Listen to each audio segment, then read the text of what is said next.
limites infinitos e limites no infinito.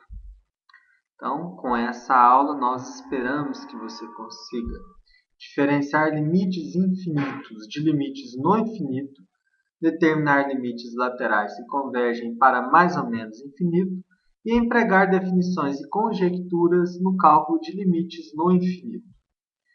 Bom, alguns exemplos para a gente iniciar esse assunto. Limite de menos 4 sobre x menos 5 com x tendendo a 5. Então, nós podemos calcular os limites laterais. Então, primeiro com 5 tendendo à esquerda. Então, nesse caso, 5 à esquerda menos 5 vai tender a 0 pela esquerda. E pelo teorema que a gente viu na aula anterior, nesse caso, o quociente converge para menos infinito. Como já tem um menos antes, então o limite à esquerda vai para mais infinito. Já o limite dessa função com x tendendo a 5 pela direita vai convergir para menos infinito. Assim sendo, esse limite não existe. Outro exemplo é o limite de 1 sobre o módulo de 7 menos x com x tendendo a 7. Bem, analisando pela esquerda, 7 menos 7 pela esquerda vai ser igual a 0 pela direita, módulo de 0 pela direita é 0 pela direita. O quociente converge para mais infinito. Analisando o limite com x tendendo a 7 pela direita, nós vamos ter um módulo de 0 pela esquerda. Lembre-se que qualquer valor à esquerda de 0 é negativo. Quando eu calculo o seu módulo, ele vai ficar positivo. Portanto, o módulo de 0 pela esquerda é 0 pela direita. Quociente que converge para mais infinito. Nesse caso, o limite existe e converge para mais infinito. Uma conclusão importante que já foi dada pelo teorema é que o limite de uma constante sobre x com x tendendo a mais infinito ou x tendendo a menos infinito converge para zero. À medida que eu aumento o denominador indefinidamente, a convergência do quociente é para zero. Veja pelo gráfico da função. À medida que eu aumento o denominador indefinidamente, essa reta vai aproximar do eixo x cada vez mais, portanto, ela vai se aproximar de zero. Teoricamente, nunca vai tocar, embora a gente não tenha condições de analisar concretamente o comportamento no infinito. Então, a tendência é para zero. E para o menos infinito, a tendência também é para zero. Outros exemplos, o limite de arco tangente de x com x tendendo a menos infinito. Então, essa é uma função que está definida de menos π sobre 2 a mais π sobre 2. Então, se eu fizer o x decrescer indefinidamente, a função vai ficar cada vez mais próxima de menos π sobre 2. Da mesma forma que se eu fazer o x crescer indefinidamente, a função vai ficar cada vez mais próxima de π sobre 2. Outra conclusão importante. Limite de x elevado a n com x tendendo a mais infinito é igual a mais infinito. E limite de x elevado a n com x tendendo a menos infinito é menos infinito para n ímpar e mais infinito para n par. E veja a ilustração dos gráficos. N's pares até n igual a 8 e n's ímpares para n até igual a 7. Usando as definições anteriores, nós vamos resolver mais limites. Limite de 2x à quinta com x tendendo a mais infinito. Converge para mais infinito. Limite de 2x à quinta com x tendendo a menos infinito converge para menos infinito. Limite de menos 8x ao cubo à oitava com x tendendo a mais infinito, pelo exposto anteriormente, converge para menos infinito. Limite de menos 8x à oitava com x tendendo a menos infinito, pela regra de sinais, vai convergir para mais infinito.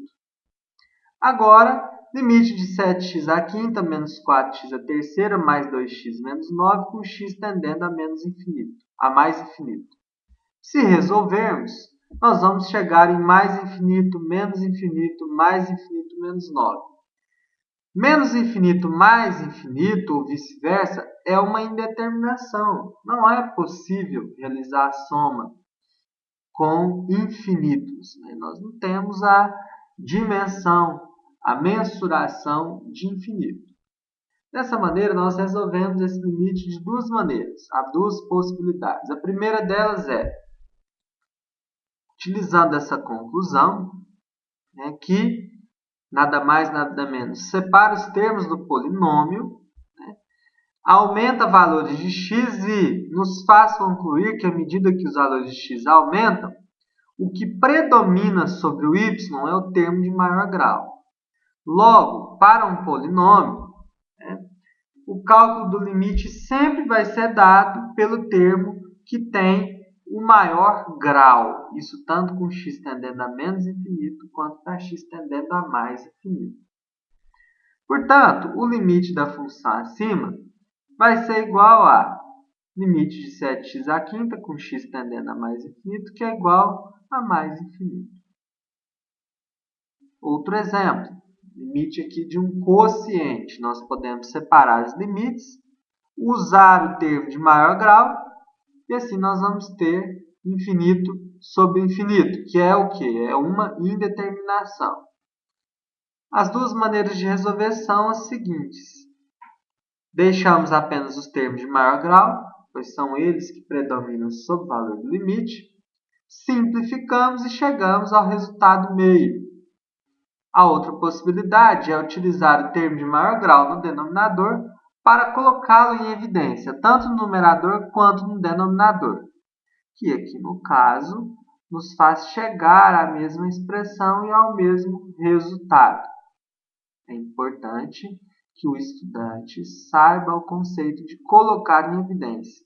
Veja que se nós multiplicarmos x por 3, voltaremos em 3x, e se multiplicarmos x por 5 sobre x, voltaremos em 5. Mais um exemplo. Limite de 4x ao quadrado menos x sobre 2x ao cubo menos 5, com x tendendo a menos infinito. Usando os termos de maior grau de predominância, nós vamos chegar ao limite de 2 sobre x, com x tendendo a menos infinito, que converge para zero.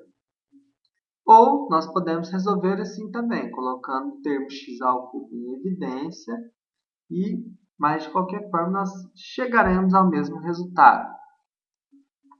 Mais um exemplo, termo de maior grau, e assim nós vamos ter por resultado menos infinito.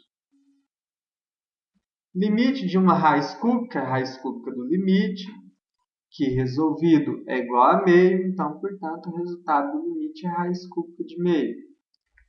Agora, nós devemos ter cuidado em algumas situações, como essa, por exemplo. Veja aqui, limite da raiz quadrada sobre 3x menos 6 com x tendendo a mais infinito. Para resolver, nós vamos utilizar o artifício. Lembrando que raiz de x ao quadrado é a mesma coisa que módulo de x. Nós vamos dividir cada termo, tanto no numerador como no denominador, por módulo de x. Eu sei que módulo de x é igual a raiz de x ao quadrado. E se x está tendendo a mais infinito, portanto, no módulo, x é o próprio valor, portanto, ele é positivo. Nós resolvemos, tratam-se de frações com o mesmo índice, nós agrupamos uma fração só para chegar nesses quocientes que podem ser suprimidos, uma vez que x tende a mais infinito. Então, a convergência é para zero. E assim, nós vamos chegar no seguinte resultado, 1/3. Por outro lado, se nós formos calcular o limite da mesma função com x tendendo a menos infinito, então nós vamos utilizar o seguinte princípio. Se está tendendo para menos infinito, nós vamos substituir módulo de x por menos x. Dessa forma, nós vamos chegar, devido a essa razão de x tender a menos infinito e gerar assim, um valor negativo para o módulo, então nós vamos ter aqui o limite igual a menos 1/3. Tá? E assim nós encerramos mais um estudo de limite.